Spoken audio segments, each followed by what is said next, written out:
In your first year MBBS, you have learned about human genetics, I guess. You have learned about human genetics, what is DNA, what is RNA, how DNA replication, transcription, translation occurs, and how peptide synthesis also occurs. Now coming to this today's topic, why bacterial genetics are important. At the end of the lecture, you will understand why it is important and why you should have certain amount of knowledge about how the genetics or the genetic mechanism undergoes in prokaryote. So today's learning objectives will be to learn about the principles of the bacterial genetics. We will learn about the transformation, transduction, and how the transfer of genetic material occurs in bacterial cells. And finally, we will also learn about the gene transfer. And I also will highlight small little aspects about how all this knowledge comes and is applicable in the context of the medical perspective. So, coming to bacterial genetics, what is bacterial genetics? It is a study of the hereditary and the genetic variations that are seen in bacteria. Now, what is the nucleic acid in bacteria? It's a DNA. Okay. Bacterial DNA. Now, I have already touched this topic. In eukaryotic cell, you will find the genetic material is confined within a particular structure called the nucleus. However, in case of bacteria, it is not confined with a structure called nucleus. That is, nucleus is absent. Hence, the bacteria will have both chromosomal and extra chromosomal genetic material. Another important part is the complexity of the DNA that is present in the eukaryotic cell as compared to the prokaryotic cell. As you can see in a prokaryotic cell, it is a circular DNA, whereas in case of eukaryotic cell, it is highly complex. Hence, because you already know about the eukaryotic part, this is much more simple. So, what is the characteristic of bacterial DNA? It's a single haploid chromosome and it is supercoiled, but is a circular double-stranded DNA. Okay. Another important part is the bacterial DNA lacks what is known as basic proteins. What is the basic protein in human DNA?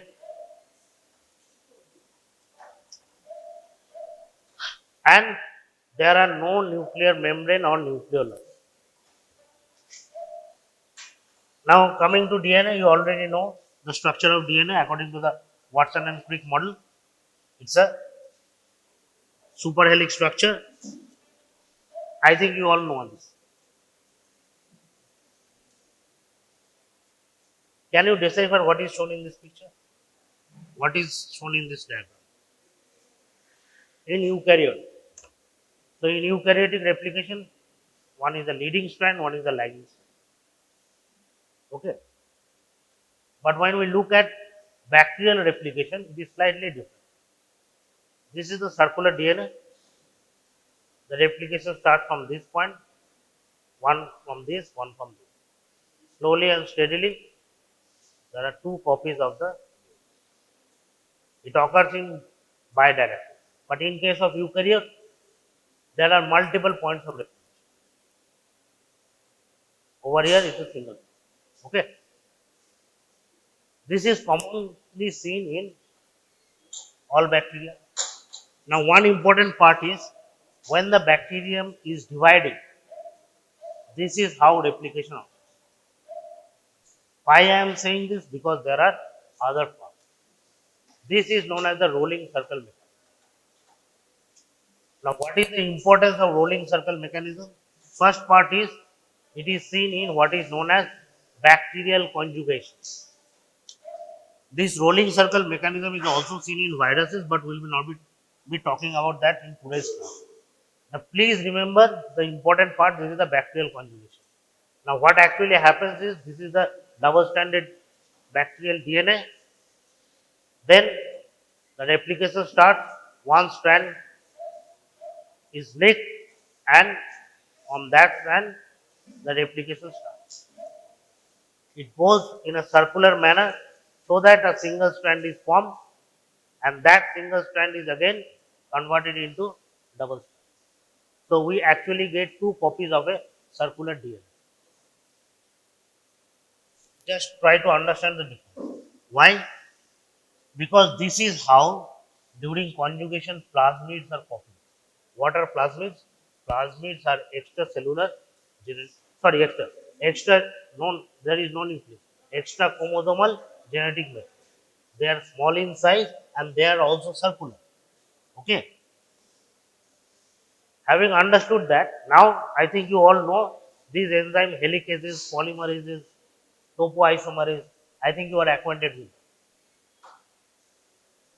Now, there is one enzyme known as guidance. Do you know what is the function of DNA guidance?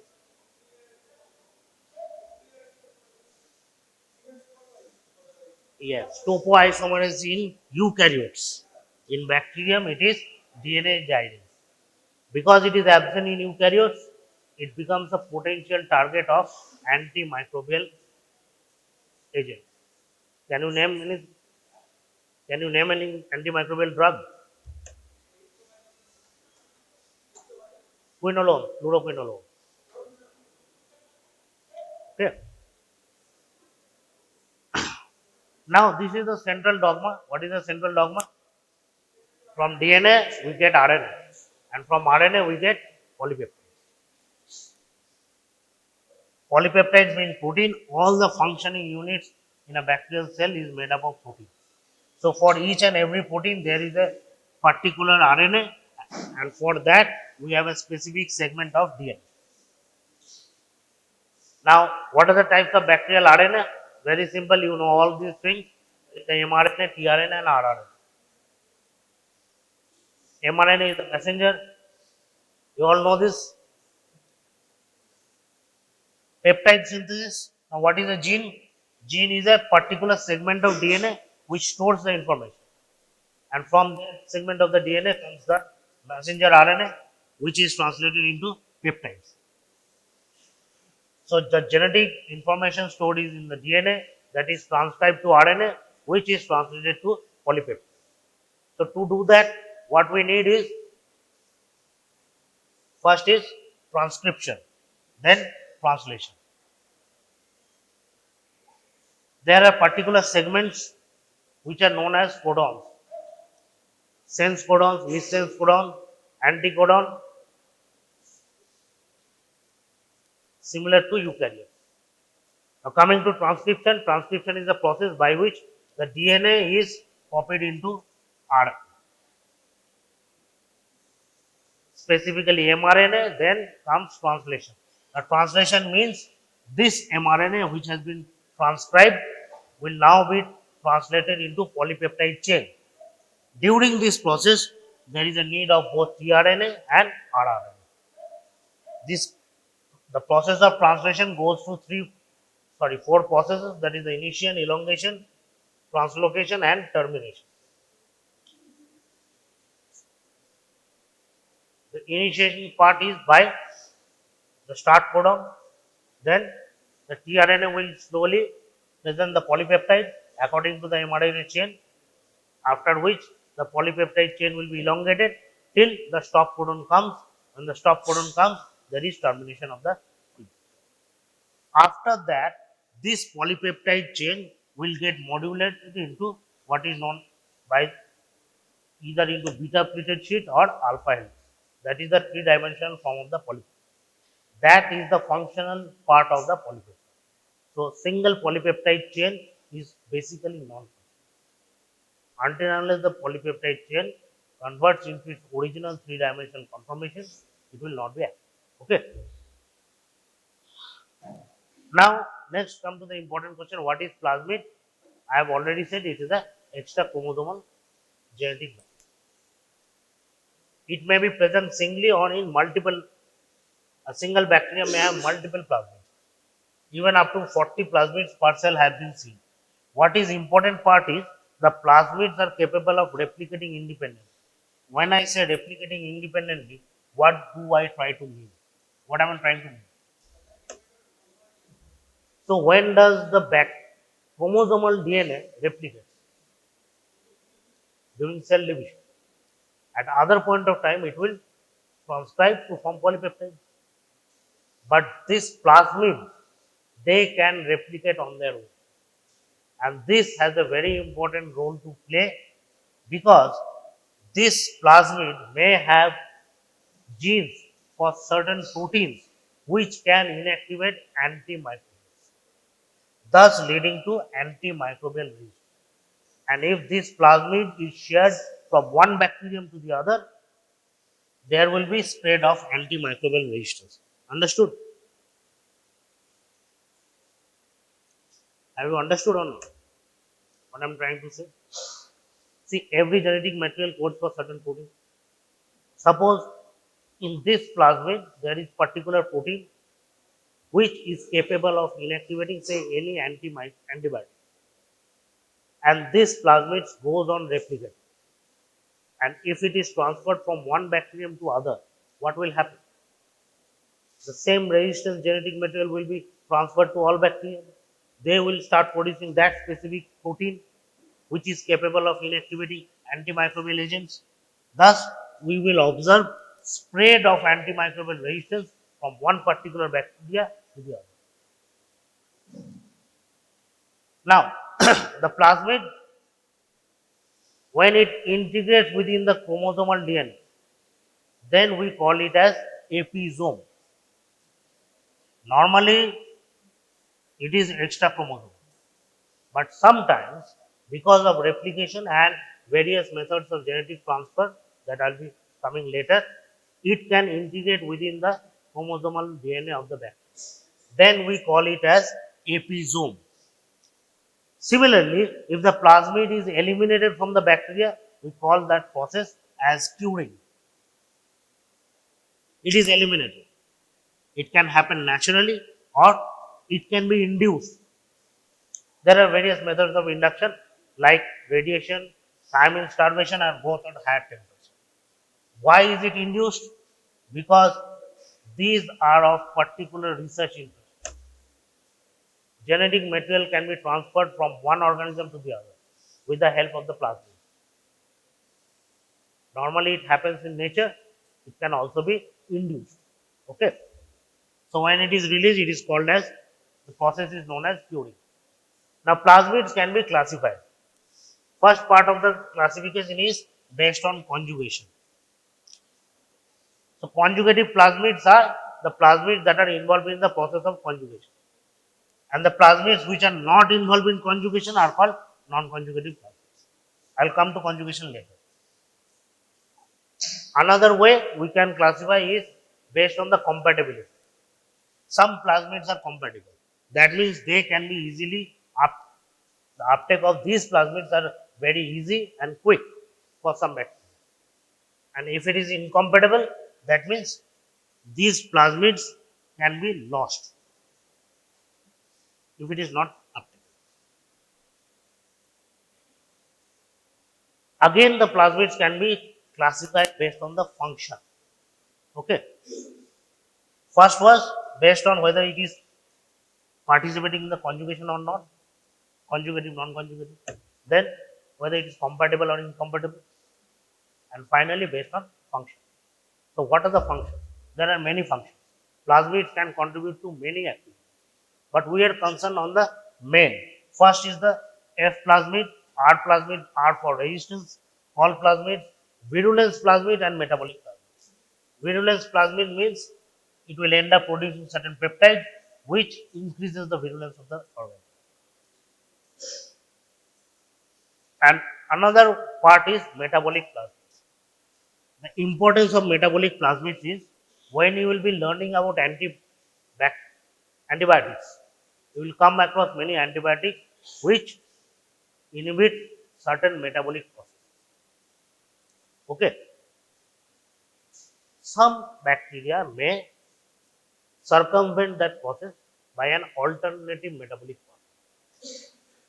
For an alternative metabolic pathway, you need different kinds of polypeptides. So these polypeptides may be present on these plasmids. This is what we call as metabolic plasmids. Now this all thing happens in nature. In the laboratory, we can use these plasmids to transfer genetic material from one organism to the other. This is called as vector.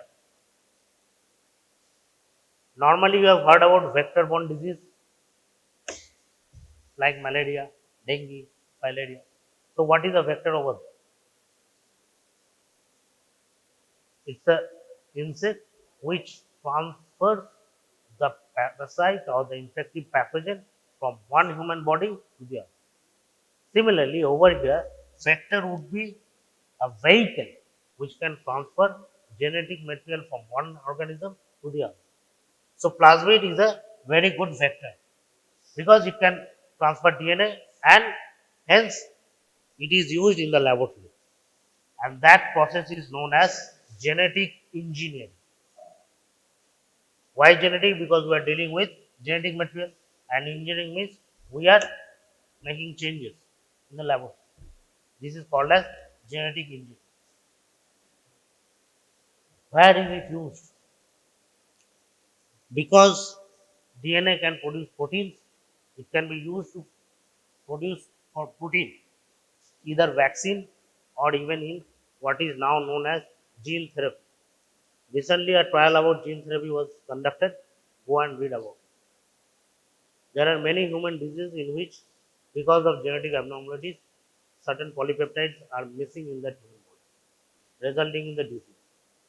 So, the concept is if we can insert those particular genes into that human body, the polypeptides will be produced, hence the disease can be cured.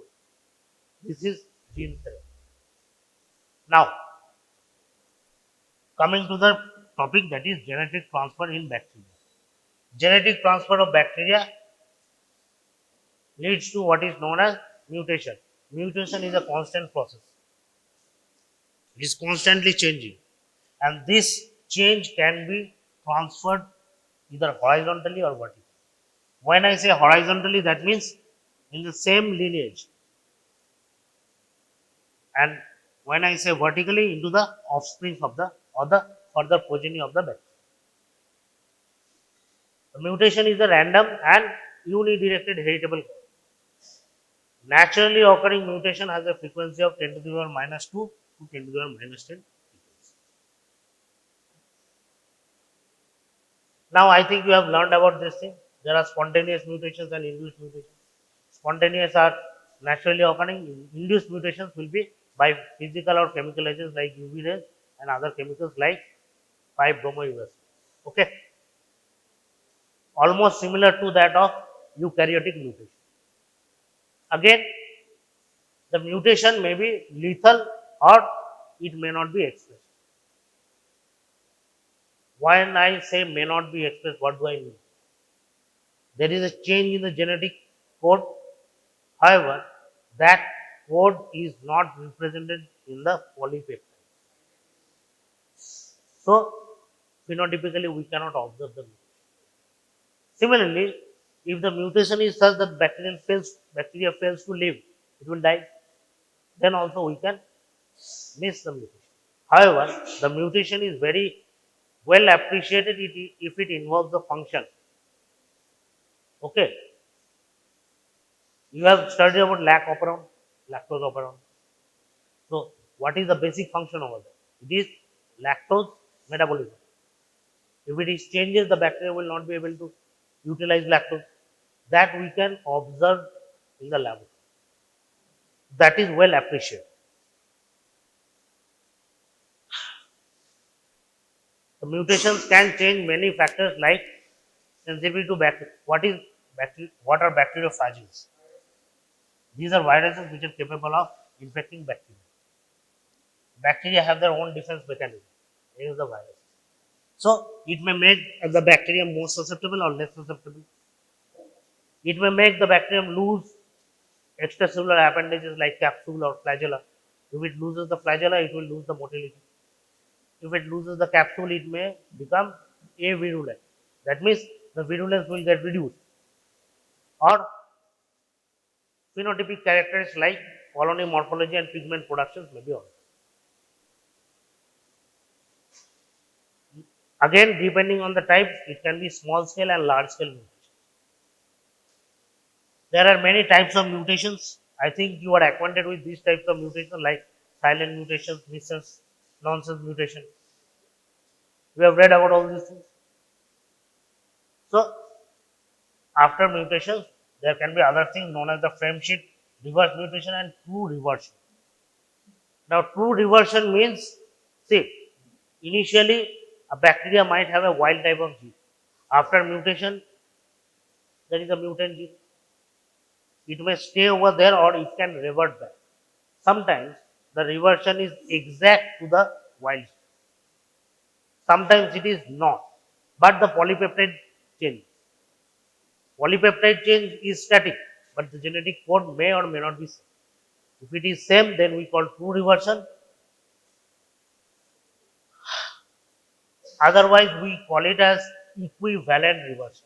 When I say equivalent, that means the genetic code is changed, but the polypeptide remains the same. Now, how do we detect mutation? Obviously, we can detect in two ways. We can study the exact genetic code. What is the change in the base pair? That is genotypic detection by gene sequencing. Sequencing means we are deciphering what is the code, base pair.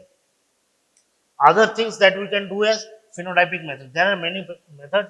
You don't need to learn, just understand, like the lactoperon. If it is mutated, the bacterium cannot utilize lactose. So we can detect them phenotypically. How? Very simple. We can culture the organism on, say, a McConkey agar.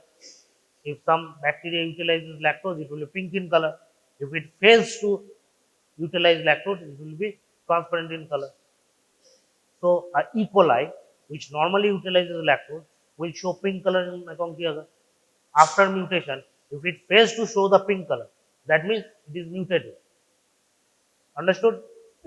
So, that is how we can detect them by phenotypic method. Now, these mutations are generally seen in the progeny, further progeny and replication. But very important part, what is known as horizontal gene transfer. What do you mean by horizontal gene transfer?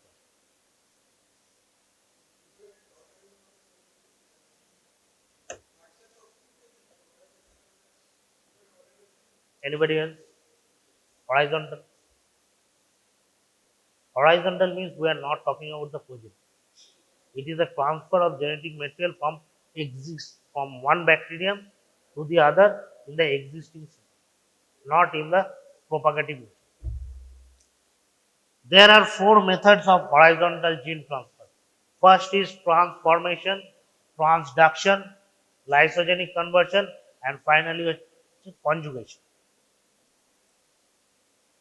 Four methods: transformation, transduction, conjugation, and lysogenic conversion. Let us first understand what is transformation. Transformation means it's a uptake of genetic material. A bacterium which lives in the environment, in the same environment, some bacteria is dying. It's an environment, so in that environment, bacteria is reproducing, they are dying. When a bacteria dies, what happens? The cell wall breaks off, everything comes out. And in that bacterium, what is there? Other than peptides, we have the genetic material. So this DNA is now free in the environment. Like a bacteria can take up its energy sources from the environment, it can also take up the genetic material. This is known as transformation.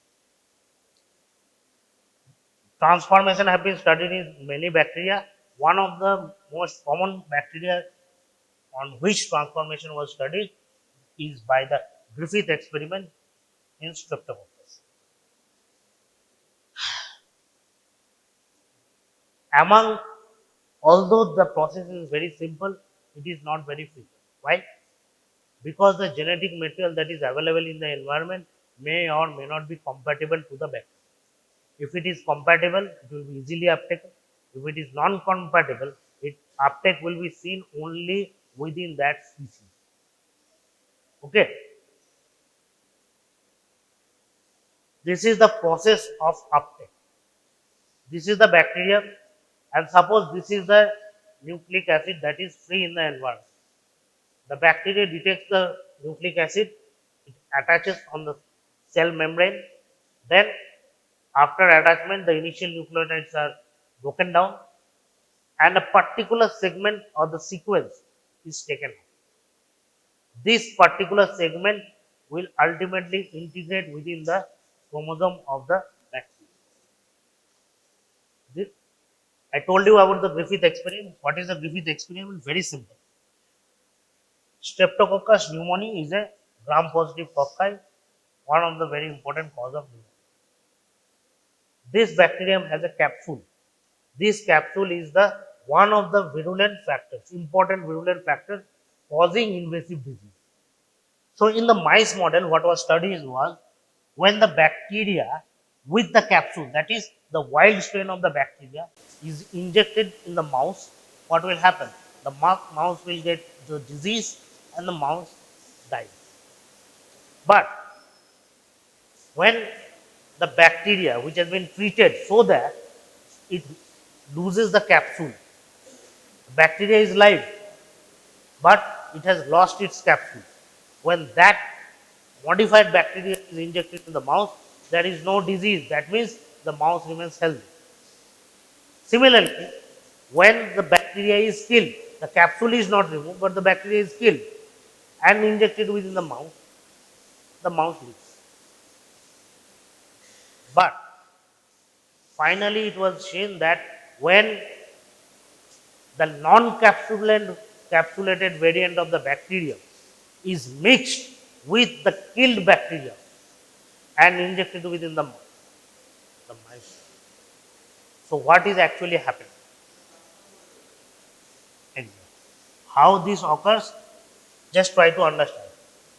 Over here, the bacteria is live and has capsule. Because of the capsule, it is able to cause the disease, hence the mice dies. Understood? When we remove the capsule, the bacteria is living, but it cannot cause the disease, hence the mice lives. When we kill the bacteria, because the bacteria is dead, it cannot cause the disease, but it has the genetic material within it. When we mix both the avirulent type, that is the non-capsulated live, and capsulated but killed, what happens is the bacteria which is capsulated but is dead, it has the genetic material which encodes for the capsule. This genetic material is present within the environment. Now the non-capsulated strains will take up the genetic sequence for the capsule.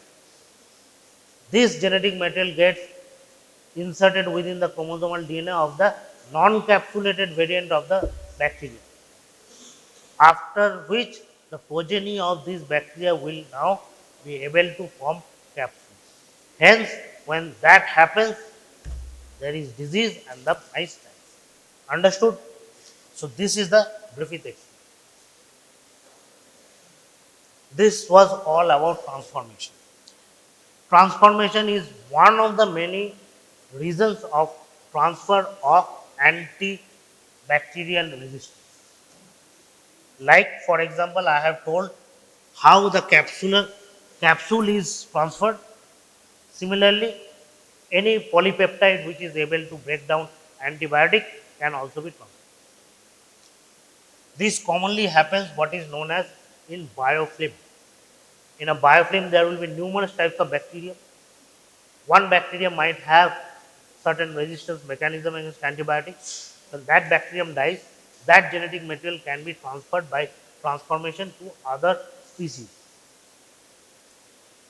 Now, in transduction, what is happened? The transfer is done by what is known as bacteriophage.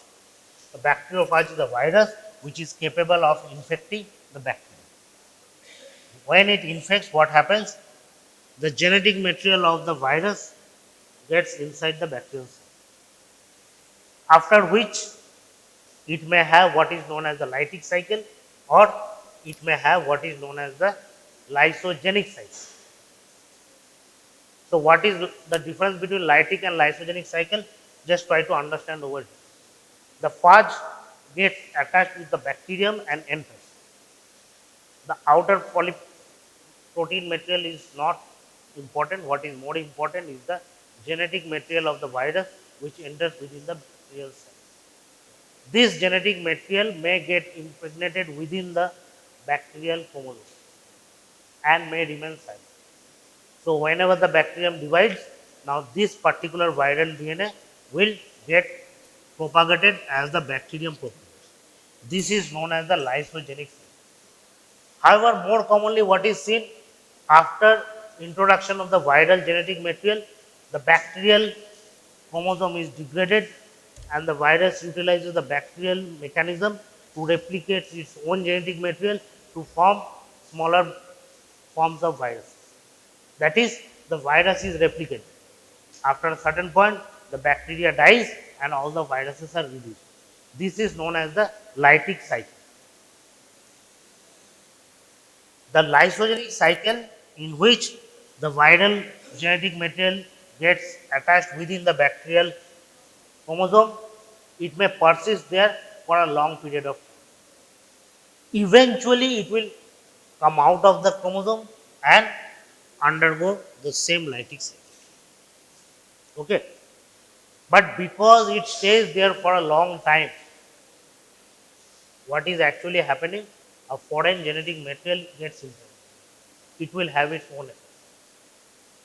Either it can change the proteins that are produced, or the same material can be transferred to other bacteria. Why is this important? Because of this change, obviously antibiotic resistance can be transferred. There are generally two types of transduction, generalized and specialized. In generalized transformation, what happens is the normal phenomenon, a generalized lytic cycle that I have already told you. In specialized cycle, what happens over here, you can see a lysogenized cell with prophage. Lysogenized means this bacterium has the viral genetic material within itself. Thereafter, it can form the viral protein with assembly of the viral protein to form viruses, and then those progeny of viruses can infect other bacteria, and thereby now you can see this bacteria, the plasmid, the bacterial prophage can get inserted within the bacterial chromosome or in the plasmid. Many permutation and combination might occur. Okay.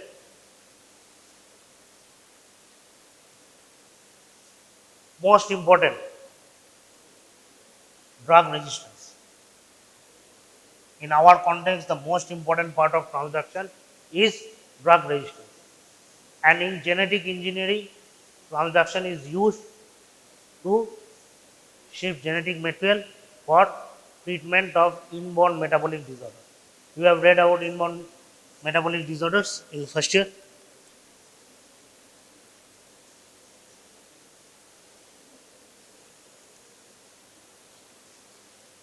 When you will be start learning about specific bacteria, you will also come across that some bacteria produces toxins.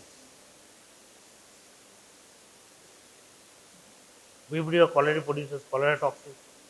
Corynebacterium diphtheria produces known as the diphtheria toxin.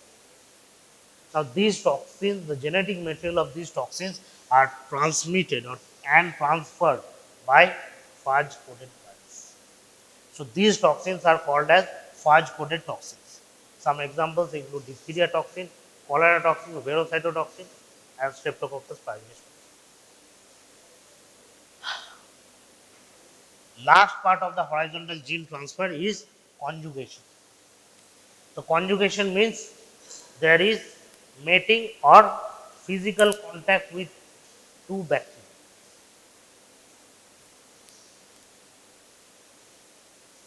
First part is just try to understand. Suppose these are two bacteria. This is a plasmid which is present in this bacteria but not in this bacteria. Now this plasmid is the donor plasmid. Because this bacterium has this plasmid, we call it as F plus. The other one which does not have, we call it as F minus. By the you have learned about the pili structure. So this is known as the section. It connects the two bacteria. After which this plasmid gets replicated by rolling circle mechanism. I have told you. Then this plasmid is transferred to this. So after this transfer, what happens? That the F plus, it remains F plus because it has got the plasmid, but the F minus will now acquire the F. Understood? A slightly modification of this, it is known as the HFR or high frequency. Over here, there is no plasmid, but the particular genetic segment is actually within the chromosomal DNA. After formation of the pilar structure, this part is replicated and it gets impregnated within the F negative chromosome. So over here chromosomal transfer occurs. Earlier it was plasmid transfer.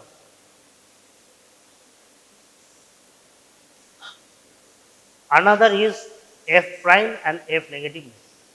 Over here what happens? The high frequency one, that is the chromosomal genetic material. Over here the F prime, in this F prime, that the plasmid is transferred to the F negative, but this plasmid comes from the HF. Have you understood this? No.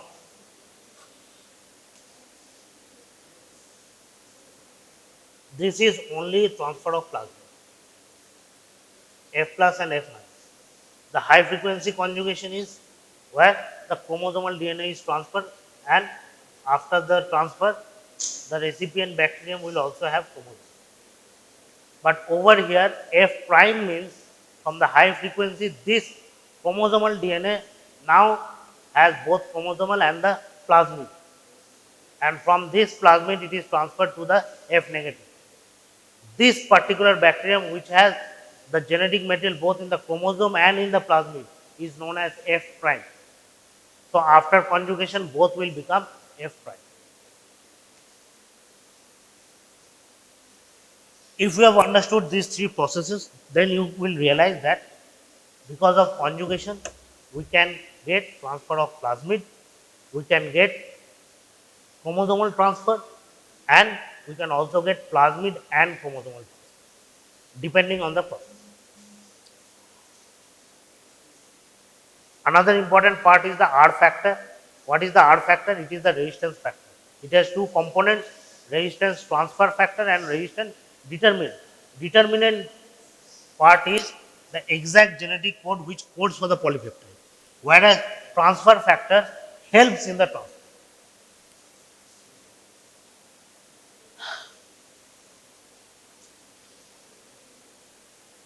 What is transposition? You have learned about transposition, transposons. What are transposons?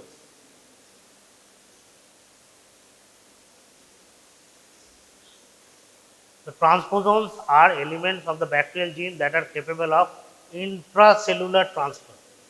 What is intracellular transfer? Within the genetic code itself, within the single bacteria. How can it occur? It can occur from chromosome to chromosome, plasmid to plasmid, or chromosome to plasmid. There are three structures. Three ways it can be done. Understood? There is chromosome and plasmid. So the change of genetic material can be between chromosome to chromosome, that is within the chromosome, or within the plasmid, or between chromosome and plasmid. So this is called as transposition. There are various kinds of transposition like insertion sequence transposon, air loop, or composite transfer. Now coming to gene transfer by artificial. Till now, whatever I have told you, this occurs naturally. So genetic engineering, it is the deliberate modification of organisms' genetic information by altering its nucleic acid gene. It is the principle that is used in genetic engineering is known as the recombinant DNA technology, over which we try to replicate particular segments of the DNA which are important for us. So, recombinant DNA, how does it occur? First is treatment with restriction enzyme. What does restriction enzyme does? See, if it is a long segment of the genetic material, it will cut the genetic material into small fragments. If it is cut, we can choose the smaller fragments which are important. Then with southern blotting and recombination with a vector. Uh, Vector I have already told you, it's a vehicle. So that small fragment, after selecting by blotting, we can transmit to the vector.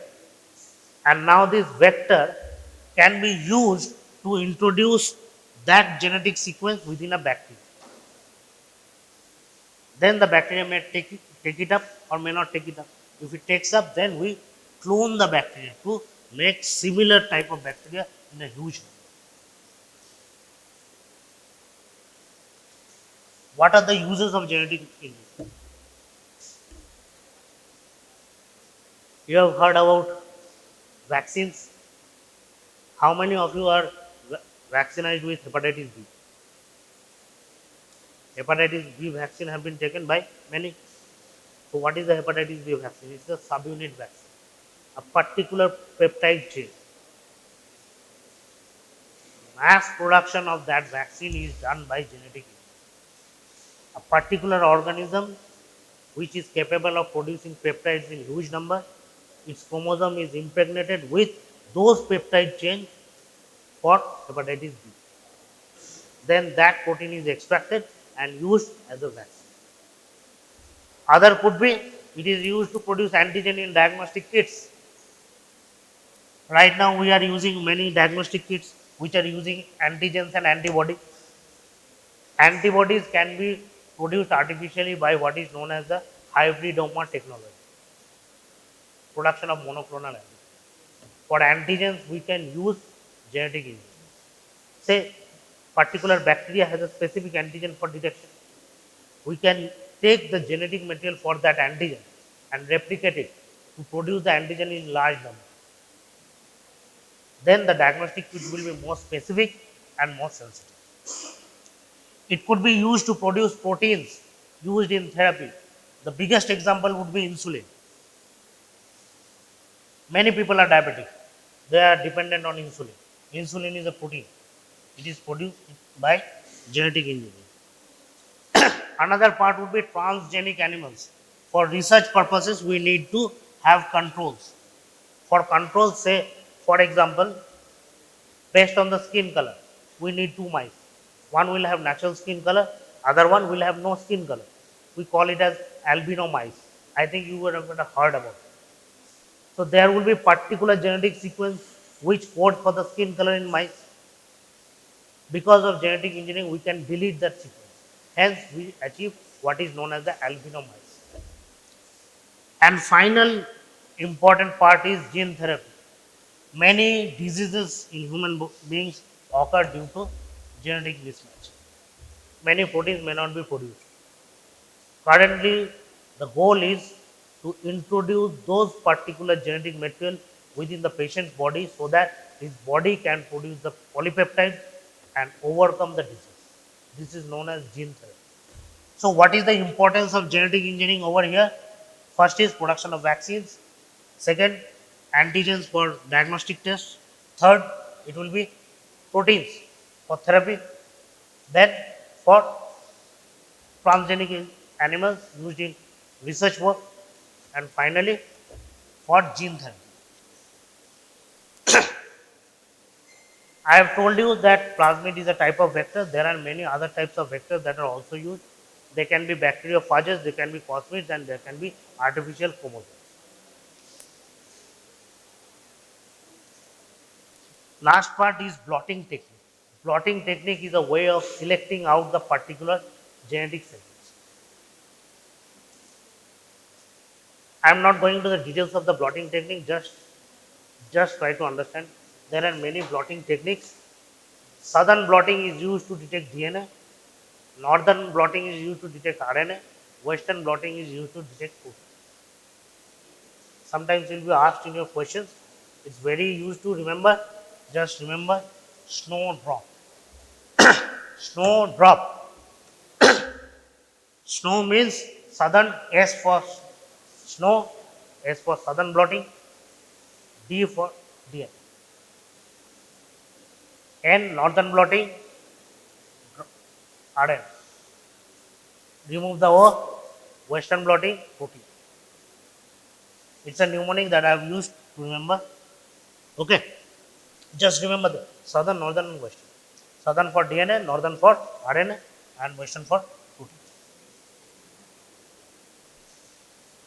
Last slide, that is many antibiotics work on a bacteria, like antibiotics which inhibit the cell wall synthesis, antibiotics which inhibit protein synthesis, antibiotics which inhibit nucleic acid synthesis.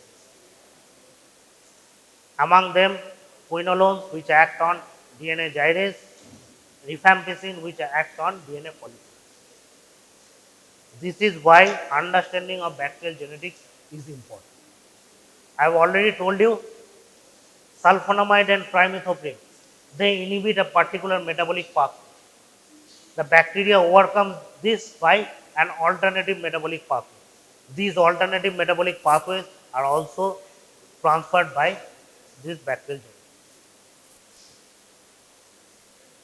Okay, let's do some questions. What would be the answer of this one? Mechanism of direct transfer of free DNA.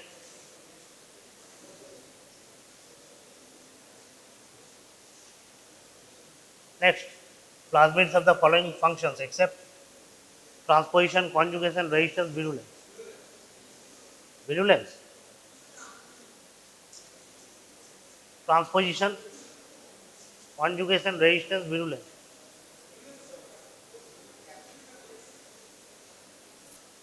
Is virulence restricted to capsules? Then what would be the answer? Transposition. It is a transposon. Plasmid don't have a role over there. Griffith experiment in mice using pneumococci strains provided direct evidence of horizontal transmission of R factor, resistance factor, transformation, transduction, conjugation or fusion. Okay. Any questions? Go and read about bacterial genetics. Okay. Get a thorough idea. Don't try to get too in-depth detail, but you should have the holistic overview. বা cellular injury, সেখানে adaptation, কি term আমরা শুনেছিলাম, কি term শুনেছিলাম? The increase in the size of the organ or the tissue due to increase in the number of the cells is hyperplasia, or increase in the size of the cell, সেটা হচ্ছে একটা রাস্তা তৈরি হবে। হ্যাঁ, আমাকে বললো যে তাড়াতাড়ি তৈরি করতে হবে, হয় আমাকে সেখানে লেবার বাড়াতে হবে, আর নয়তো যে লেবাররা কাজ করছে তাদের আওয়ারটা বাড়িয়ে দিতে হবে। এই হলো ঘটনা। তো যার নতুন লেবার রিক্রুট করার ক্ষমতা নেই, সে কি করবে? সে তাদের আওয়ারটাকে বাড়িয়ে দেবে। হ্যাঁ, তার মানে হাইপারট্রফি করবে। সেটা কে করে? না স্কেলেটাল মাসল, কার্ডিয়াক মাসল, এদের রিক্রুট করার বেচারাদের ক্ষমতা নেই, এরা 1 থেকে 2 হবার ক্ষমতা ধরে না। হ্যাঁ, সেই জন্য তাদের কী হয়? ডবল খাটতে হয়। কিন্তু যারা নতুন লোক রিক্রুট করতে পারলো, তারা একই রকম খাটলো, কিন্তু 5 জনের জায়গায় 10 জন মিলে কাজ করলো, ফলে কাজটা ঠিক ঠিক উঠলো। তো এই হলো গিয়ে আমাদের হাইপারপ্লাসিয়া আর হাইপারট্রফি।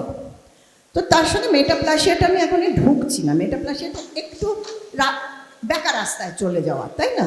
সোজা রাস্তায় যেতে যেতে একটু বেকার রাস্তায় যাওয়া। তো তার সঙ্গে আজকে আমরা যেটা শুরু করতে যাচ্ছি, নিওপ্লাসিয়া। সেটা কি বস্তু? আমি ডেফিনেশন চাইছি না, মানে কি ডেফিনেশন তো পরে আমরা মুখস্থ করতেই হবে। এমনি নিওপ্লাসিয়া মানে আমরা কি বুঝি? এই যে হাইপারপ্লাসিয়া, সেখানেও একটা অর্গান বড় হচ্ছে, হাইপারট্রফি, সেখানেও একটা অর্গান বড় হচ্ছে, আবার একটা নিওপ্লাসিয়া হচ্ছে, টিউমার। তাহলে নিওপ্লাসিয়া মানে হচ্ছে যে একটা আলাদা করে টিউমার, একটা লিভারটা এরকম বড় হয়ে গেল, স্প্লিনটা বড় হয়ে গেল, হার্টটা বড় হয়ে গেল, সেটা নয়, সেটা নয়, তার বদলে একটা টিউমার হলো। তা আমি বোধহয় পড়িয়েছিলাম ইনফ্লামেশনের সময় একটা টিউমার কথাটা, তাই না? 4 cardinal features of acute inflammation সেখানে ছিল, ক্যালার, ডালার, টিউমার, রুবার। সেখানে টিউমার মানে কি ছিল? সেখানে টিউমার কথাটার মানে কি ছিল? Swelling, swelling. তো সেইখান থেকে প্রায় ডিরাইভ করে আমাদের কথাটা এলো। সেখানে আমরা কিন্তু টিউমারটাকে আমরা বললাম কোনো একটা নতুন গ্রোথ। ইনফ্লামেশনের জন্য যে ফোলাটা হয়েছিল, that was mainly due to the oedema and cellular infiltrate, exudate formation.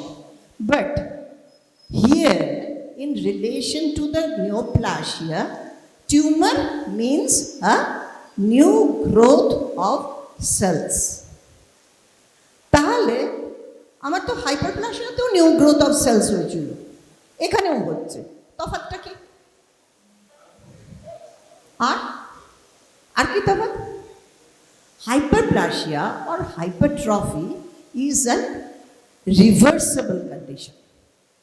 তা রিভার্সেবল, তার কোনো একটা রাস্তাটা, ওই যে বললাম বেশি তৈরি করার দরকার হয়েছিল, লোক লাগিয়েছিল ইত্যাদি, রাস্তা তৈরি হয়ে গেছে, এবারে স্বাভাবিকভাবে রাস্তা তৈরি হবে, আর আমার বাড়তি লোক দরকার নেই, যাও ছাঁটাই সব বাদ দিয়ে দিল, কিংবা অন্য লেবারদের বললো আর তোদের বেশি কাজ করবার দরকার নেই, রাতের বেলা কাজ করার দরকার নেই, দিনের বেলাতেই কাজ কর।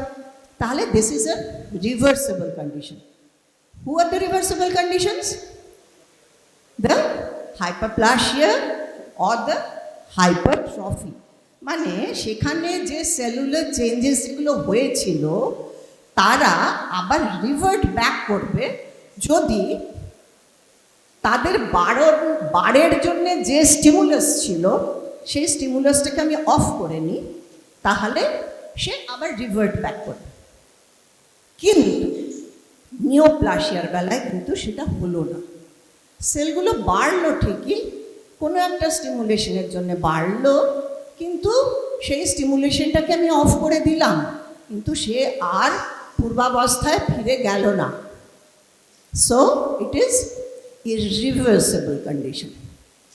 তো এই টিউমার সম্বন্ধে অনেক দিন থেকেই, প্রায় মানে ইতিহাসের প্রথম থেকেই মানুষ দেখছে যে এখানে ফোলে, সেখানে ফোলে, ঘা হয়, ফুলে ফেটে যায়, নানান রকম হয়, কোনোটা আবার অ্যাজ ইট ইজ থাকে, এরকম নানান রকম টিউমার। এবং তোমরা যারা সাধারণভাবে এতদিন ডাক্তারির সঙ্গে কোনো সম্পর্ক ছিল না, তারাও নানান রকমভাবে নানান জনের টিউমার দেখেছো, কারোর ঘাড়ের কাছে এরকম একটা ফোলা, কারোর গালে ফোলা, কারোর হাতে ফোলা, নানান রকম আমরা দেখেছি, কারোর এখানে ফোলা। তো so we have seen the tumors in many forms. ওকে, তো তাহলে টিউমারটা আমাদের এত অশান্তির কারণটা কেন হয়ে দাঁড়ালো? কখন থেকে অশান্তির কারণ হলো?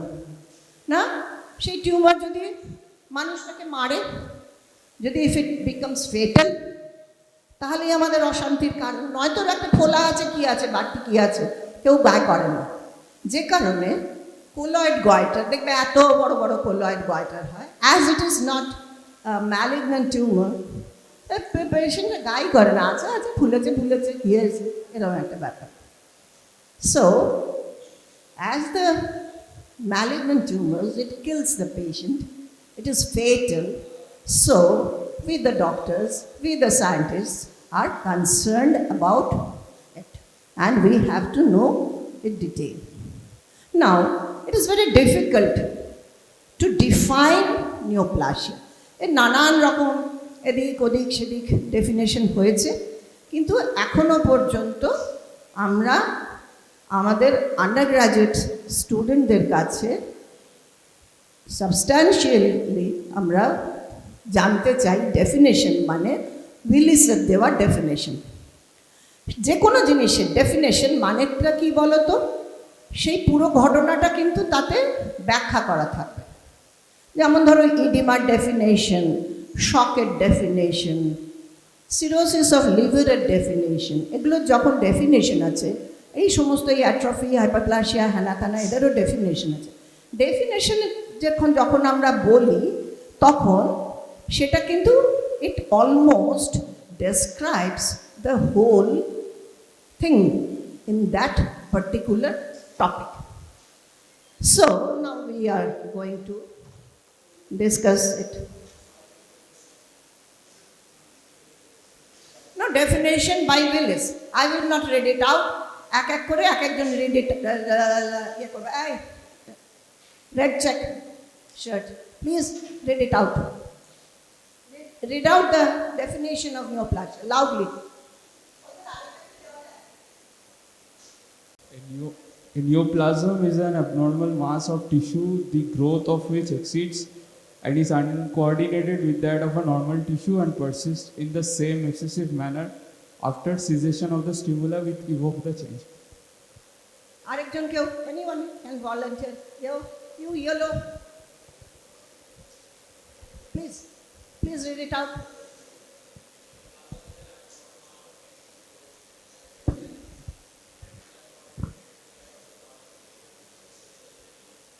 Definition of acute inflammation, the definition of neoplasm, এগুলো কিন্তু পরীক্ষায় জিজ্ঞেস করা হয়। ডিফাইন বলে প্রশ্নটা শুরুই হবে এটা দিয়ে। হ্যাঁ, আর এখানে কথা আমারও সাধ্য নেই, তোমাদেরও সাধ্য নেই, কথাটাকে আমি কোনো একটা ওয়ার্ডকে চেঞ্জ করে দিই। So you must be very particular about the definition. এদিক থেকে আরেকজন কেউ একটু বলে নাও, একজন মেয়ে একজন বলো, জাস্ট রেড ইট আউট। হ্যাঁ, তুমি তো you just read it out. তো লেখা আছে।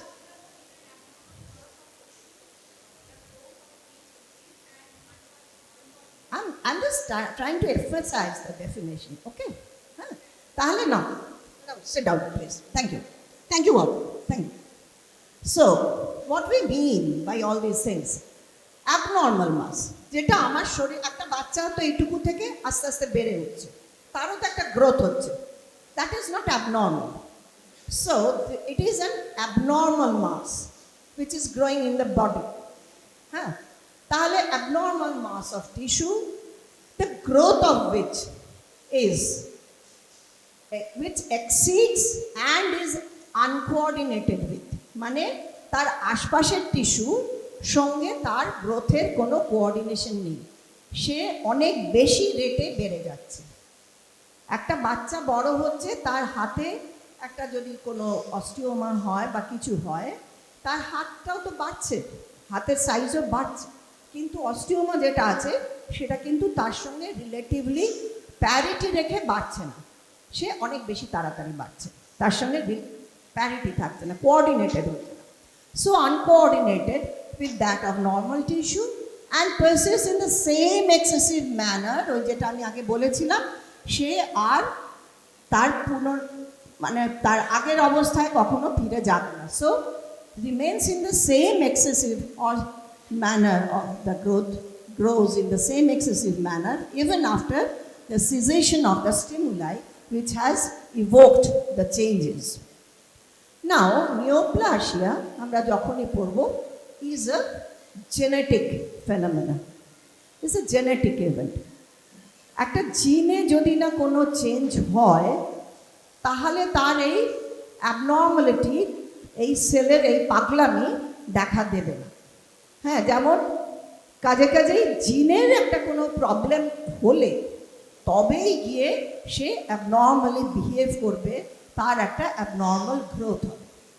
So this change in the gene is known as the mutation. যে কোনো চেঞ্জকেই আমরা মিউটেশন বলি। অনেক রকমের মিউটেশন হতে পারে, সব মিউটেশনে যে নিওপ্লাসিয়া তৈরি করে তা তো নয়, কিন্তু কিছু মিউটেশন যারা নিওপ্লাসিয়া তৈরি করে সেইটা হচ্ছে আমরা বলি জেনেটিক মিউটেশন হয় neoplasia. So what happens? So there is some genetic change in a cell which provokes for the excessive and unregulated clonal proliferation of the cells independent of physiologic growth factor. Clonal proliferation মানে কি? তোমরা এতদিনে microbiology পড়েছো, তোমরা সেখানে colony মানে জানো। Colony মানে কি? এই যে ব্যাকটেরিয়াল যে কালচার করা হয় সেখানে একটা কলোনি করে হয়, মানে কি? কলোনিটা মানেটা কি?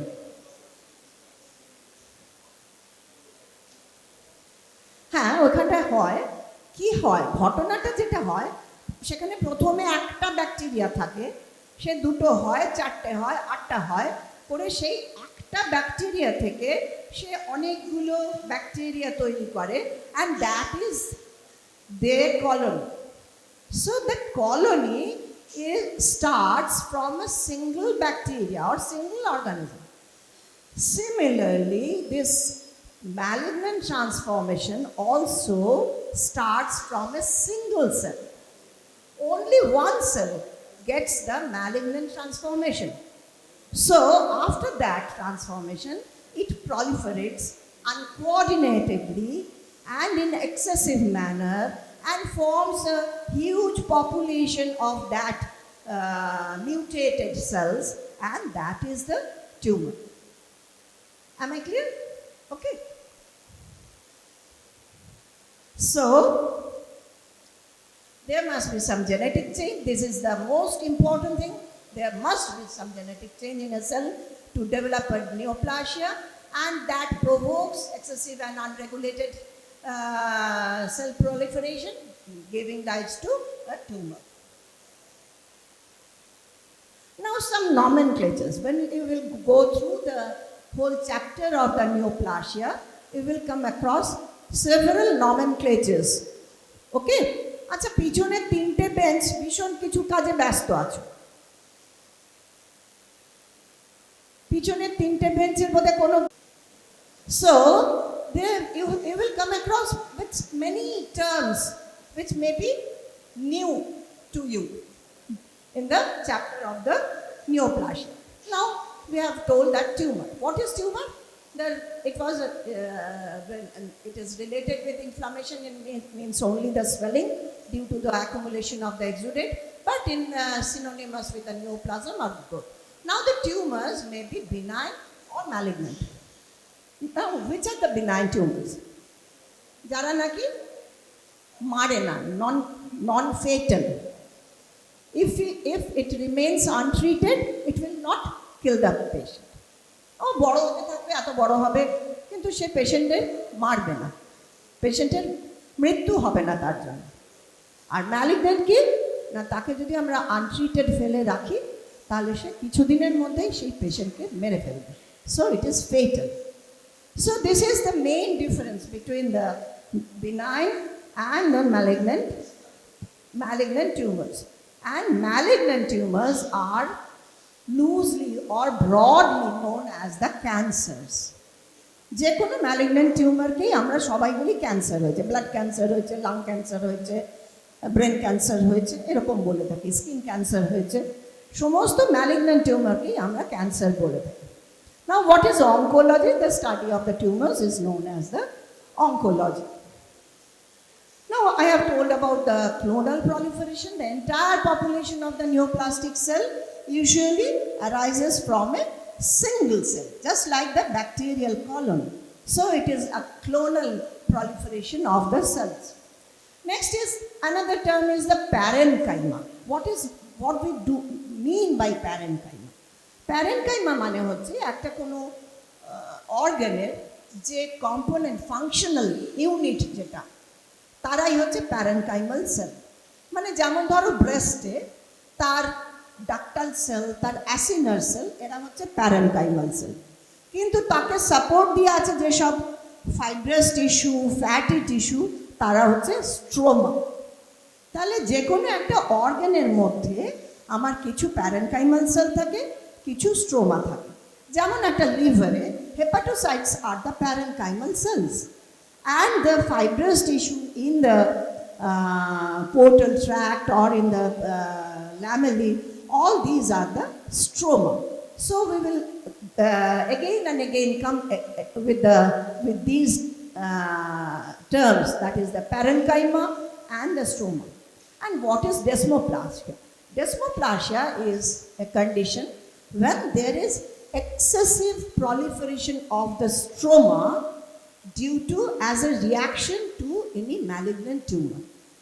কোনো একটা জায়গায় ম্যালিগন্যান্ট টিউমার হয়েছে, তার রিয়াকশনে এক্সেসিভ প্রোডাকশন বা এক্সেসিভ প্রোডাকশনই বলছি, যে রিয়াক্টিভ প্রোডাকশন হচ্ছে, যে একটা স্ট্রোমাল টিস্যু তার ফাইব্রোসিস হচ্ছে, অ্যাঞ্জিওজেনেসিস হচ্ছে, সমস্ত কিছু হচ্ছে, that is the that is known as the desmoplasia. Now this is just to these are the parenchymal cells, these are the acinar cells, this is the duct breasted, and these are the stroma. This is the intralobular stroma, these are interlobular stroma. So just to show you the difference, what is parenchyma and what is stroma, these are the two things which are. নাও তাহলে আমাদের এই যে কোনো দুটো জিনিসেরই আমাদের malignancy হতে পারে, আসছি সেটা পর। Now another term is differentiation. Differentiation কীরকমভাবে ডিফারেন্সিয়েটেড হচ্ছে, কীরকমভাবে হয় না, আমরা যখন স্কুলে পড়তে শুরু করেছিলাম, সব বাচ্চারা আমরা একসঙ্গে একরকম পড়তে শুরু করেছিলাম। তোমরা এবার এলে, কিছু ডাক্তারিতে ঢুকলে, কেউ গেল ইঞ্জিনিয়ারিংয়ে, এরপরে তোমরা ডাক্তারি পড়ে MBBS পাশ করে কেউ সার্জন হবে, কেউ মেডিসিনে যাবে, কেউ প্যাথোলজিস্ট হবে, কেউ গাইনোকোলজিস্ট হবে। তাহলে তোমরা আলাদা আলাদা একটা শুরু স্কুলে আমরা একরকমভাবে শুরু করে থাকলেও পরে আমরা যত ম্যাচিওর করছি আমরা আলাদা আলাদা রকম নিজেদের ফাংশন অনুযায়ী আমরা আলাদা হয়ে যাচ্ছি, আমাদের নিজেদের ফাংশন অনুযায়ী। That is the differentiation. So differentiation is the extent to which the neoplastic cells resemble the normal cells both morphologically and functionally. মানে ডিফারেন্সিয়েশন মানে একটা টিউমার যখন হয়েছে, সেখানে সেলের প্রলিফারেশন হয়েছে, এইবারে তারা যদি সেই নর্মাল সেল যেটার থেকে উঠেছে সে, তার সঙ্গে খুব ভালো মিল থাকে, তাহলে তার ডিফারেন্সিয়েশন ভালো। আর যদি তার মিলটা খুব কমে গিয়ে থাকে, তাহলে তার ডিফারেন্সিয়েশন নেই, তাহলে সে পুয়ারলি ডিফারেন্সিয়েটেড। তাহলে যত তার নর্মাল সেলের সঙ্গে তার মিল থাকবে, দ্যাট ইজ মোর ডিফারেন্সিয়েটেড, মানে সে ফাংশনালি নর্মালের কাছাকাছি, ফাংশনালি অ্যান্ড মরফোলজিক্যালি চেহারাতেও সে একটা নর্মাল সেলের কাছাকাছি। So that is the differentiation. Now benign tumors are always well differentiated. এরা কখনো ডিফারেন্সিয়েশনে ঘাটতি দেখায় না, এদের সমস্ত সেল একেবারে নর্মাল সেলের মতন দেখতে। একটা লিওমায়োমা যদি হয়, তার যে স্মুথ মাসেল সেলের প্রলিফারেশন হয়েছে, সেটা একেবারে ইউটেরাসের মায়োমেট্রিয়ামের মতন দেখতে হবে সেই সেলগুলো, তাদের দেখতে কোনো তফাৎ নেই। হ্যাঁ, so all the benign tumors are well differentiated, but the malignant tumors, it can be well differentiated, moderately differentiated or poorly differentiated. তার নানান রকম জায়গায় একটা পাগলামিটা যে কোনো জায়গায় গিয়ে থেমে যেতে পারে, সে হয় খুব ভালো দেখে শুনে একটা হলো, কিংবা মাঝপথে আটকে গেল, এরকম। So this is a picture of the squamous cell carcinoma. This is the well differentiated, moderately differentiated and poorly differentiated. আমি জানি না তোমরা কতটা পরিষ্কার বুঝতে পারছো। These are the keratin pearls. These cells are producing the keratin, which is the ultimate fate or ultimate aim of the squamous cells, to produce keratin.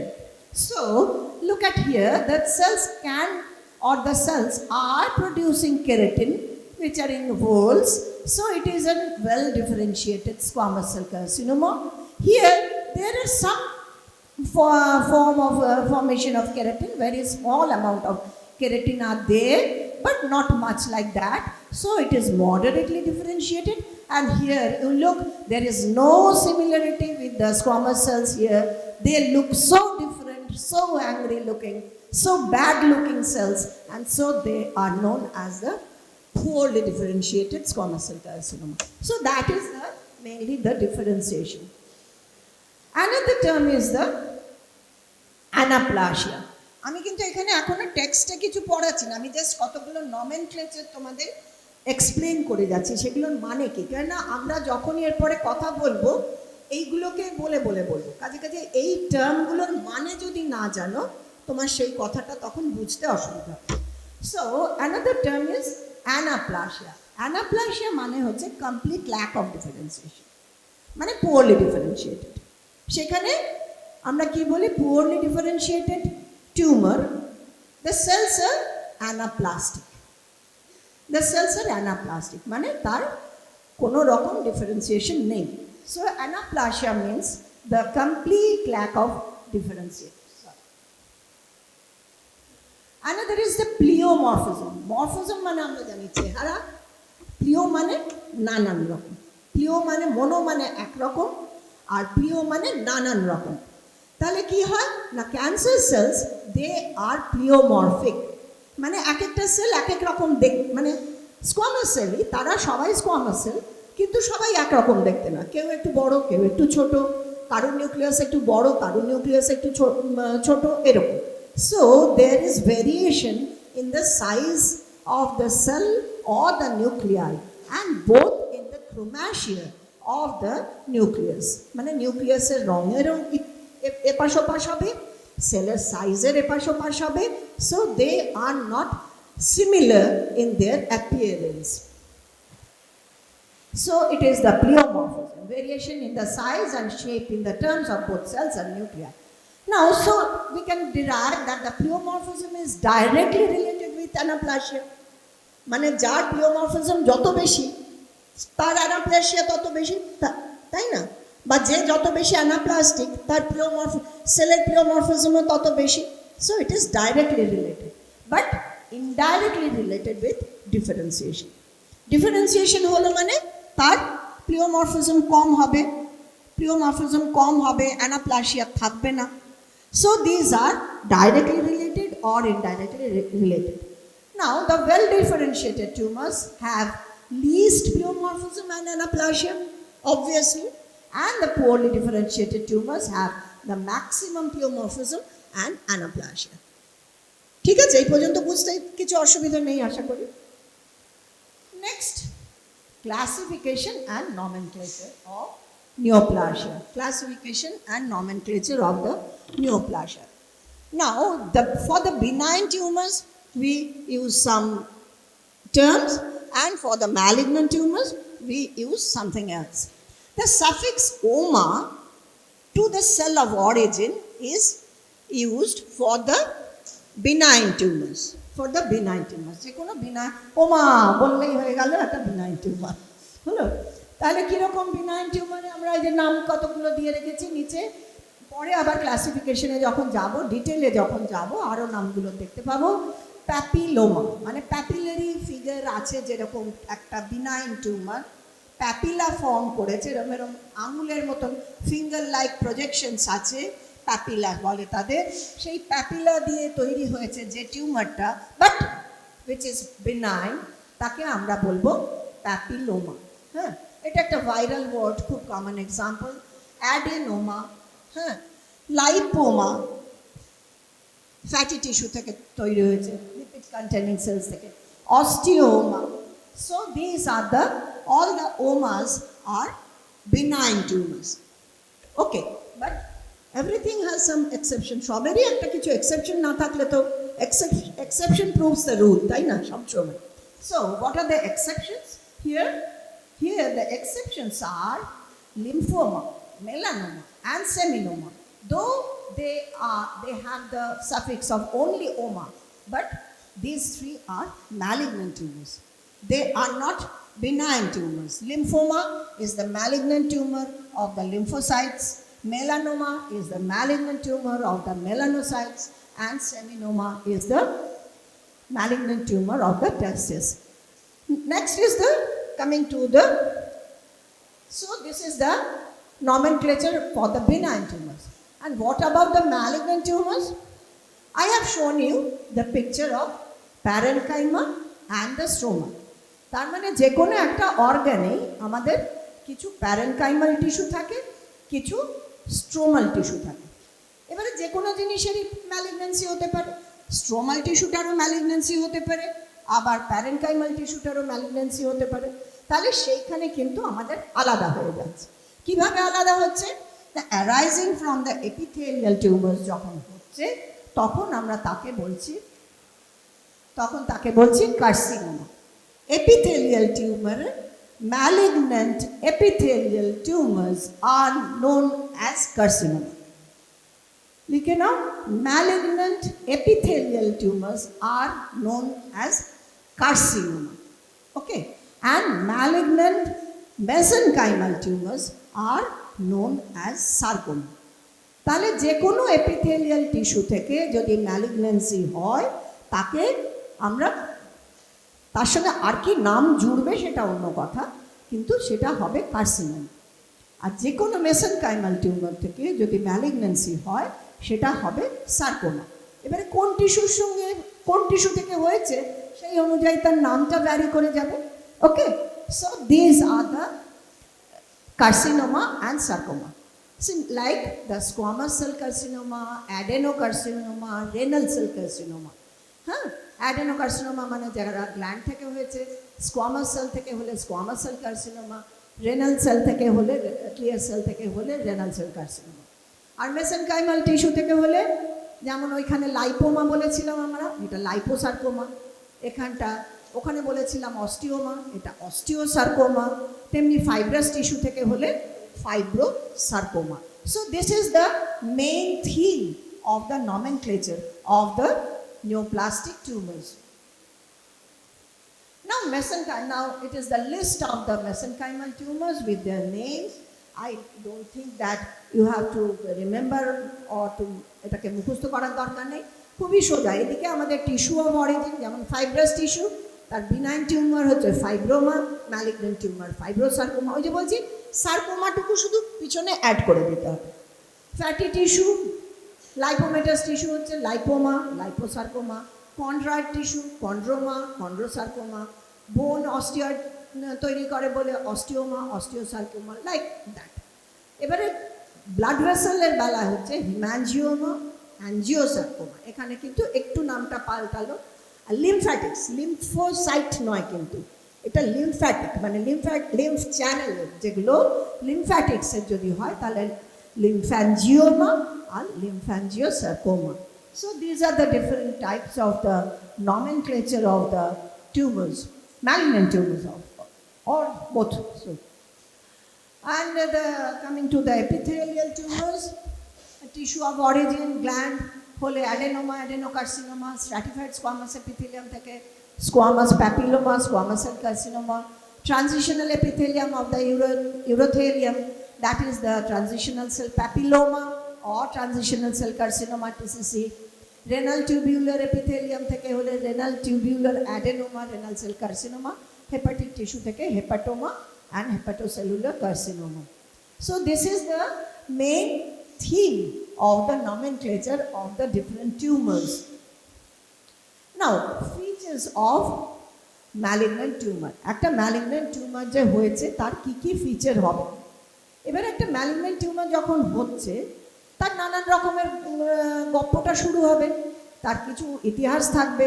এবারে প্রথম যখন ডাক্তারের কাছে এলো, সেই ডাক্তারবাবু প্রথমে তাকে একটা দেখলেন, তারপরে সেটার হয়তো বায়োপসি হলো, সেটার তারপরে আমরা বায়োপসি করে আমরা প্যাথোলজিস্টরা একরকম করে দেখব, ইত্যাদি নানান রকমভাবে তার একটা ফিচার থাকে যেগুলো নাকি ম্যালিগন্যান্ট টিউমারের জন্য খুব স্পেসিফিক।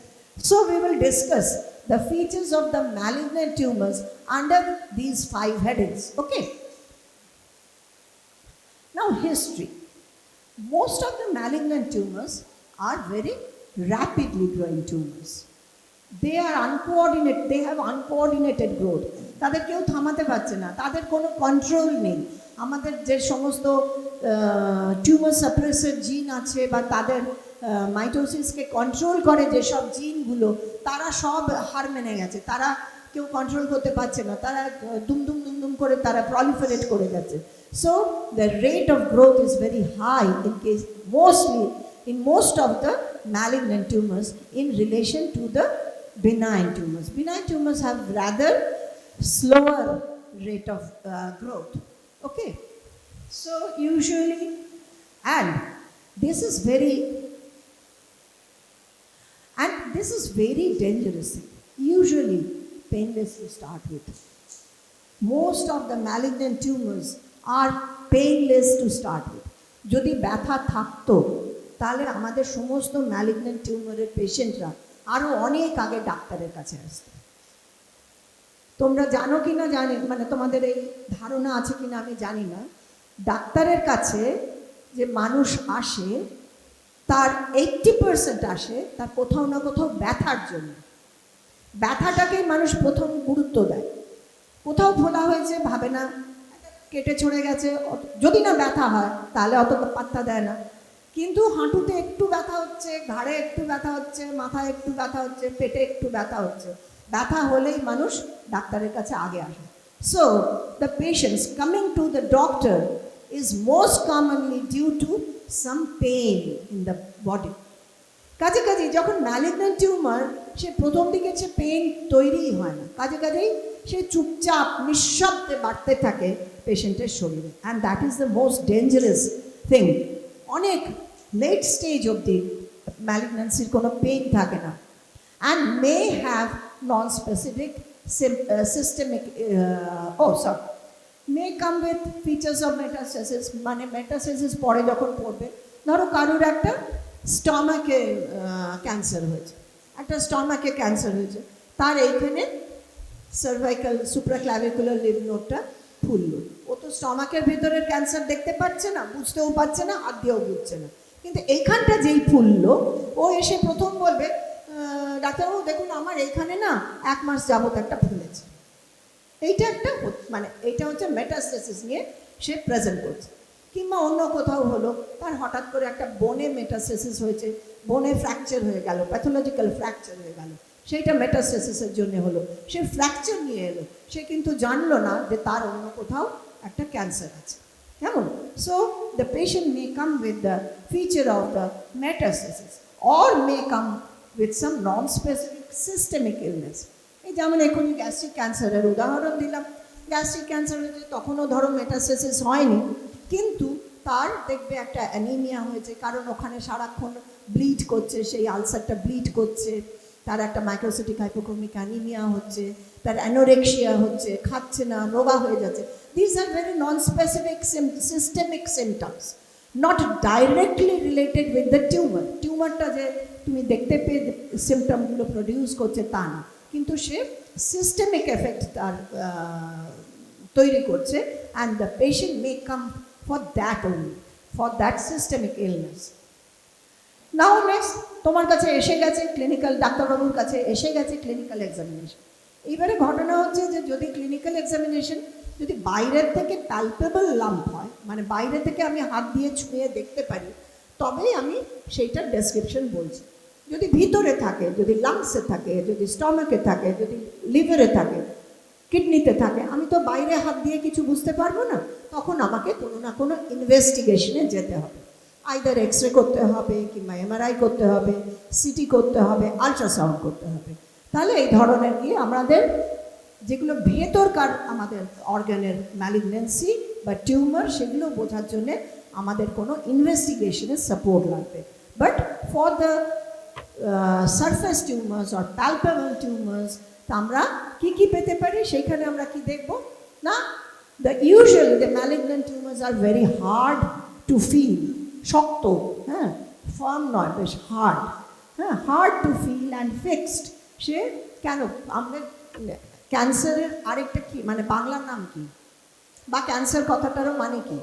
কাঁকড়া, কর্কট, মানে কেন বলে না, তার এরকম চারপাশে দাঁড়াগুলো আছে, সে দাঁড়াগুলো চালিয়ে দেয় তার চারপাশে, পাগুলো বিভিন্ন দিকে চালিয়ে দেয়, তার ফলে কি হয়, সে তার আশেপাশের টিস্যুর সঙ্গে খুব ফিক্সড হয়ে যায়, ইন্টিমেটলি ফিক্সড হয়ে যায়। So the mass is hard and fixed. Mass may have fungating growth, fungating মানে হচ্ছে ফেটে গেছে এরকম করে, কি বলবো, অনেকটা আমাদের টার্মটাই আমাদের ইউজ করা হয় কলিফ্লাওয়ার লাইক গ্রোথ, মানে ফুলকপির মতন দেখতে, হ্যাঁ, ফুলকপির ফুলগুলো যেমন দেখতে হয় ওই রকম দেখতে হয়ে গেছে, cauliflower like growth or fungating growth, that is. And draining lymph nodes may or may not be present, lymph node থাকতেও পারে নাও থাকতে পারে, তখনও মেটাসিস হয়নি, তাহলে নাও থাকতে পারে, কাজে কাজে লিম্ফ নোড নেই মানে কিন্তু তার ম্যালিগন্যান্সি নয়, এই কথাটা আমরা বলতে পারবো না। কেমন? গ্রস এক্সামিনেশন, গ্রস এক্সামিনেশন কথাটার মানে এটা একেবারেই আমাদের প্যাথোলজিস্টদের কথা।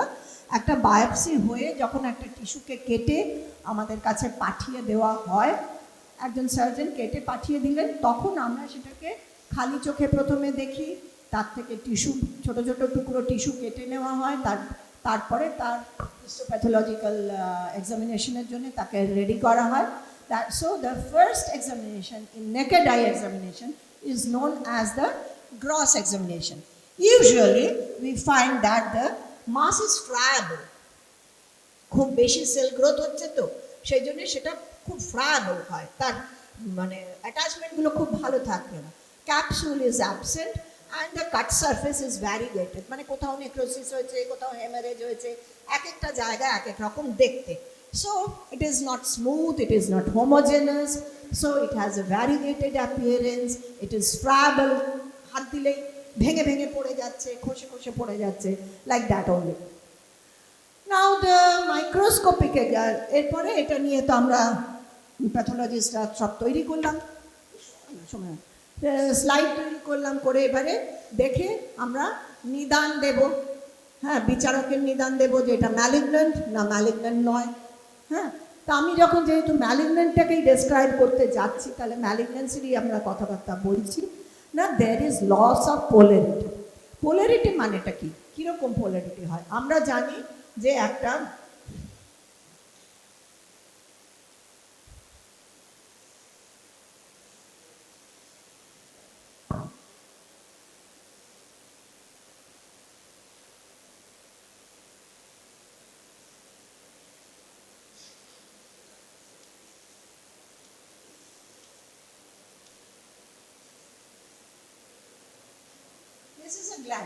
This is a gland.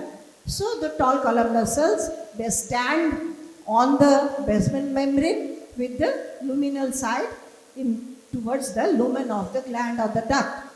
তো আমি যদি একটা stratified squamous epithelium আঁকি তাহলে কিরকম হয়?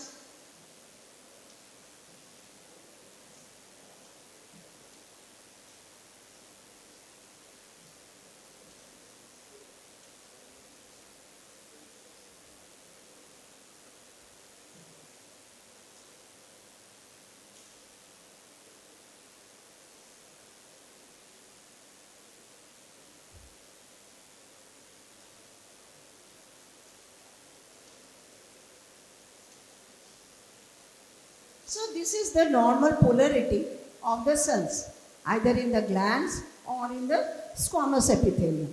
So in loss of polarity, মানে এই যে এরা খাড়া দাঁড়িয়ে আছে, এরা তখন খাড়া দাঁড়িয়ে থাকছে না, এ শুয়ে পড়ছে, কেউ ঢলে পড়ছে, কেউ শুয়ে পড়ছে, কেউ বসে পড়ছে। So this type, this arrangement is lost. Someone is like that.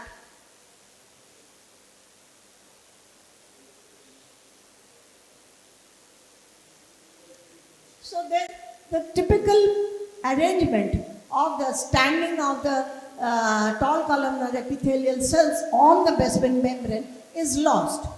So that is the loss of polarity. Here also the cells are, the typical stratification is lost.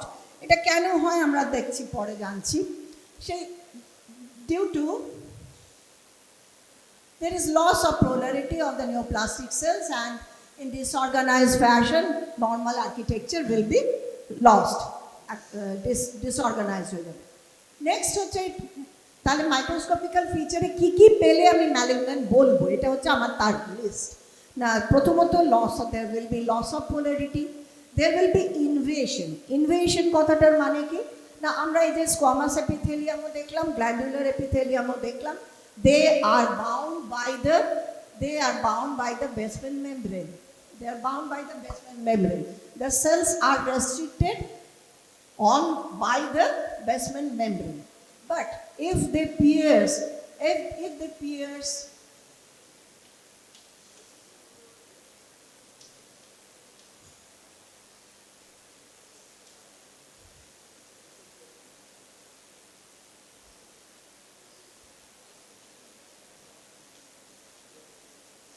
if they destroy the basement membrane and enters into the deeper tissue, that is known as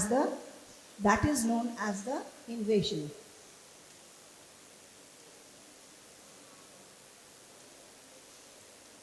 The limitation by the basement membrane is lost. The cells are entering into the deeper tissue. Okay, so that is the best invasion of the neoplastic cells beyond the basement membrane. In case of carcinomas, infiltration of the malignant cells beyond the basement membrane, invasion is the second most important sign of malignancy. Invasion না দেখলে আমরা সবসময় তাকে malignancy বলতে পারি না, কেননা সে যতক্ষণ না ইনভেড করছে ততক্ষণ তার ওই যে ক্যাপাসিটিটা আছে কি না দেখা পর্যন্ত শুধুমাত্র আমরা লস অফ ডিফারেন্সিয়েশন, তার অ্যানাপ্লাসিয়া কিংবা তার প্লিওমরফিজম এইসব দেখে আমরা তাকে ম্যালিগন্যান্ট বলতে পারবো না যতক্ষণ না পর্যন্ত আইদার ইনভেশন বা metastasis, which is the first sure sign আমরা দেখতে পাচ্ছি। Now here you can see that this is the carcinoma in situ. Here look at this is the squamous cell. You can appreciate the arrangement of the architecture of the squamous epithelium is completely lost, and the cells are very hyperchromatic, disorganized in their placement, but they are maintaining the limitation by the basement membrane. They have not come through that basement membrane. So, though the cells are showing the features of malignancy, they have not come beyond the basement membrane. They are known as carcinoma in situ. In situ মানে সেই সাইটেই সে রয়ে গেছে, in site মানে সাইটের মধ্যেই সে বদ্ধ রয়েছে, সেই জন্য carcinoma in situ. So this is a condition of pre invasive carcinoma of squamous cell carcinoma. যেই এইটা ব্রেক করে যাবে তখনই আমরা কিন্তু স্কোয়ামাস সেল কার্সিনোমা বলবো, কিন্তু যতক্ষণ পর্যন্ত আমরা এরকম দেখবো ততক্ষণ পর্যন্ত আমরা বলবো কার্সিনোমা ইন সিটু। হ্যাঁ, এরকম কার্সিনোমা ইন সিটু শুধু স্কোয়ামাস সেল না, অনেক কিছুতেই আজকাল ইনসিটু কার্সিনোমা বলা হয়, প্যানক্রিয়াসে বলা হয়, প্রস্টেটে বলা হয়, অন্যান্য গ্ল্যান্ডে বলা হয়, হ্যাঁ, যারা নাকি তাদের লিমিটটাকে ক্রস করে। And here you can appreciate the highly pleomorphic cells, and invasion is there. So this is a invasive squamous cell carcinoma. Next feature of the malignant cell is the hyperchromasia of the nuclei. কেন না একটা ছেড়ে দুটো হবে, দুটো ছেড়ে চারটে হবে, কাজেই তাকে ডিএনএ কন্টেন্ট বাড়াতে হচ্ছে। তাকে তার নিউক্লিক অ্যাসিড কন্টেন্ট না বাড়লে তো মাইটোসিসে যেতে পারবে না, তাহলে প্রত্যেকটা সেলের মধ্যেই তার নিউক্লিক অ্যাসিড কন্টেন্টটা ডিএনএ কন্টেন্ট বাড়াতে হচ্ছে। যেই নিউক্লিক অ্যাসিড কন্টেন্ট বাড়ছে তখনই তার সেলের তার স্টেন নেওয়ার ক্ষমতা বেড়ে যাচ্ছে, তার সে বেশি বেশি স্টেন নিচ্ছে, হাইপারক্রোম্যাটিক হয়ে যাচ্ছে। হ্যাঁ, যখন 2n ছিল সে যতটা স্টেন নিচ্ছিল, সে যদি 4n কিংবা 6n হয়ে যায় তাহলে তখন তার তো ন্যাচারালি স্টেনিং প্রপার্টি বেড়ে যাবে।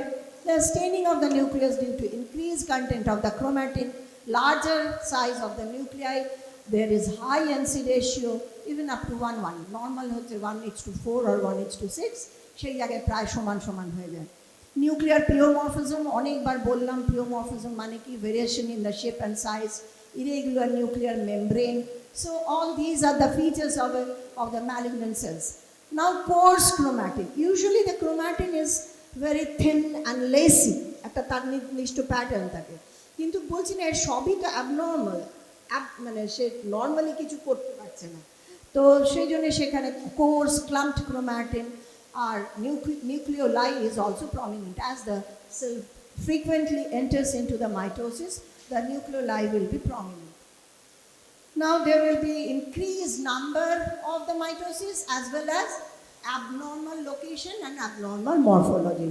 আমাদের এমনিতে স্কোয়ামাস সেল কার্সিনোমা, স্কোয়ামাস সেলে আমরা এই বেজাল সেলে প্রচুর মাইটোসিস পাই, সেটা দেখলেই কিন্তু আমার বলবো না যে এটা ইনক্রিজ মাইটোসিস, কিন্তু যদি আমি মাইটোসিস এই উপরের সেলগুলোতে এসেও আপার স্ট্র্যাটামে এসেও যদি mitosis pi, and if they are abnormal in their morphology, that is a feature for the malignancy.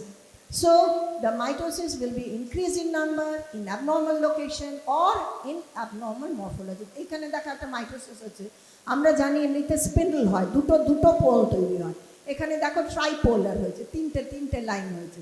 So this is a multipolar or tripolar, quadripolar, multipolar mitosis হতে পারে, আর সেইখান থেকেই আমাদের জন্ম নেয় টিউমার জায়ান্ট সেল, সেসব পরে জানবে। Mere increased number of mitosis does not indicate malignancy, কেননা হাইপারপ্লাসিয়াতেও ইনক্রিজ মাইটোসিস থাকবে, আমরা যে হাইপারপ্লাসিয়া বলেছি এতক্ষণ অবধি। Next is metastasis. Metastasis is the surest sign of malignancy. সেখানে একটা জায়গায় তার টিউমার হয়েছে, তার আরেকটা সেকেন্ডারি কোনো জায়গায় দূরে আরেকটা জায়গায় গিয়ে ওই একই টিউমারের আরেকটা লিশন আমরা পাচ্ছি, that is the surest sign of the malignancy and most unfortunate sign also. কেননা তার মেটাস্টেসিস হয়ে গেল মানে তার শরীরে ছড়িয়ে গেল। All the malignancies must be detected before the metastasis, তাই না? তবেই না আমরা তার ঠিক মতন ট্রিটমেন্ট করতে পারবো, কিন্তু it is the surest sign of malignancy. Exception আছে, আবার সেই বললাম exception proves the rule. Exception, leiomyoma, though it is a benign tumor, it can metastasize. Rarely we get metastasis of the leiomyoma in the other parts of the peritoneum. Leiomyoma of the uterus can metastasize in the other parts of the peritoneum. So it is an exception. Now, some intermediate or locally malignant tumors are there. We till now we have discussed only about the benign and the malignant tumors. Some intermediate or locally malignant tumors are there. They have the capacity of invasion but not the metastasis. তারা মেটাস্টাসাইজ করে না, কিন্তু locally invade করে যায়, এদের metastatic পাওয়ার থাকে না, কিন্তু লোকালি ইনভেশন থাকে। So they are locally invading tumours, তার মধ্যে থাকছে বেজাল সেল কার্সিনোমা, স্কিনের মুখে যেটা হয়, giant cell tumour of the bone কিংবা টেন্ডন, অ্যামেলোব্লাস্টোমা গামে হয়, গ্লায়োমাস ব্রেনে হয়। So these are the locally invasive tumors, but they don't have the capacity to metastasize. এটা কি আর আজকে হবে? আর আজকে মাথায় ঢুকবে, কালকে আছে তবে, ঠিক আছে, এটা কালকে হবে। বিনাইন ম্যালিগন্যান্টের ডিফারেন্স আর